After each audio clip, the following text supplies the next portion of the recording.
Halos lahat ng tao ay naghahanap ng paraan kung paano magkakaroon ng dagdag na kita o kaya magkaroon ng pagkakakitaan na pwedeng pumalit sa kanilang trabaho. Passive income ang sagot dito at isa ito sa pinakamabisang paraan para yumaman ng tao. Halimbawa na rito ay ang passive income galing sa mga rental properties. Isang halimbawa rin dito ay ang tinatawag na royalties o stock dividends. Gusto mo rin bang magkaroon ng dagdag na kita, ka-Peraphy? Gusto mo ring yumaman pero hindi mo alam kung ano ang dapat mong gawin? Kung isa ka dito, patuloy kang manood para maunawaan mo kung ano ang passive income at kung paano magkakaroon nito. Paano ka nga ba yayaman sa passive income?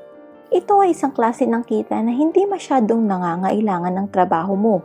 Ang isa pang klaseng kita ay ang active income. Kinikita mo ito kapag nagtatrabaho ka sa kumpanya ng ibang tao. Karamihan sa tao sa mundo ay nabubuhay sa pamamagitan ng kinikita nilang active income. Mapapansin mo na karamihan ng mga tao sa mundo ay hindi rin mayaman. Kapag hindi ka pumasok o hindi nagtrabaho, wala kang kikitain o suswelduhin. Kailangan mo magtrabaho ng 9 na oras araw-araw. Na kung isasama mo ang mabigat na traffic, kung matutulog ka ng walang oras, may matitira na lang sa iyo na 5 oras para gawin ang ibang bagay tulad ng pagkain, ligo, preparasyon para sa trabaho mo, oras para sa pamilya mo, at sideline na pinagkakakitaan mo. Sa ilang oras na natitira araw-araw, sa tingin mo anong klaseng productivity ang kaya mong maibigay? Oo, work smart, not work hard. Pero nangangailangan pa rin ng oras ang smart work. Ano mang resulta ang kaya mong i-produce correlates to the amount of time you spent for it. Kailangan mong maintindihan na para magkaroon ka ng maraming kita, dapat marami ang iyong income streams. Kung paano gumagana ang passive income generation na hindi masyadong nangangailangan ng oras sa trabaho mo, kaya mong magkaroon ng maraming kita. Isa ito sa mga sikreto ng mga mayayamang tao kung bakit mas malaki ang kinikita nila kumpara sa karamihan ng tao sa mundo. Kung gusto mong maging mayaman katulad nila, dapat magkaroon ka ng multiple passive income streams. Isa pang kagandahan nito ay pwede kang kumita kahit natutulog ka. Kumikita ng 24/7 kahit hindi business hours. Isipin mo, para kang nagkaroon ng maraming tao na nagtatrabaho para sa iyo.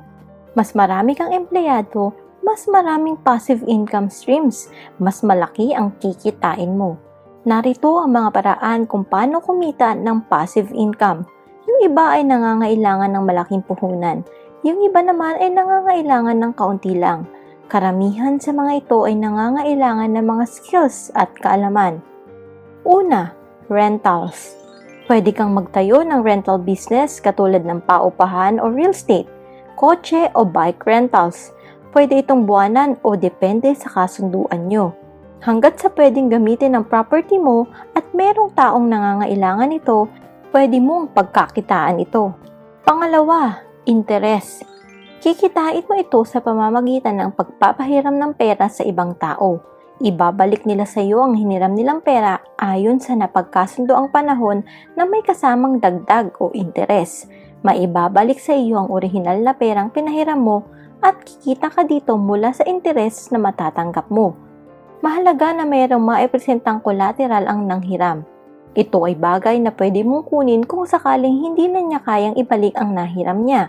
Ang collateral ay dapat kasing halaga ng perang hiniram o kaya mas higit pa.